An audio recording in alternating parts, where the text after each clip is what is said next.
ஆத்ம நண்பர்கள் அனைவருக்கும் அன்பான வணக்கம். சிவபெருமானை வழிபடக்கூடிய சிறப்புக்குரிய நாட்கள்ல ஒன்று ஐப்பசி மாத பௌர்ணமி. சிவபெருமானுக்கு எத்தனையோ அபிஷேகங்கள் செய்து நாம வழிபாடு பண்றோம். அவர் ஒரு அபிஷேக பிரியனும் கூட.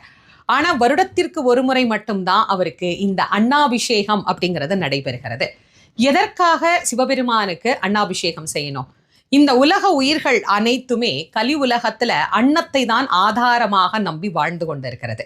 எல்லா ஜீவராசிகளும் பசிப்பினி இல்லாம இருக்கணும் அப்படின்னா எல்லா ஜீவராசிகளும் யாருக்குள்ள ஒடுக்குமோ அவருக்கு இந்த அன்னத்தை நைவேத்தியம் செய்வது தானே சரியாக இருக்கும். அதனாலதான் நம்முடைய முன்னோர்கள் அனைத்து ஜீவராசிகளுக்கும் நாயகனாக விளங்கக்கூடிய பரபிரம்மமாக இருக்கின்ற சிவபெருமானுக்கு அன்னாபிஷேகம் செய்து உயிர்கள் அனைத்தும் அன்னக்குறை இல்லாம இருக்கணும் அப்படின்னு பிரார்த்தனை செய்து கொண்ட நாளே இந்த ஐப்பசி மாத பௌர்ணமி திருநாளாகும். உங்க வீட்டுக்கு பக்கத்துல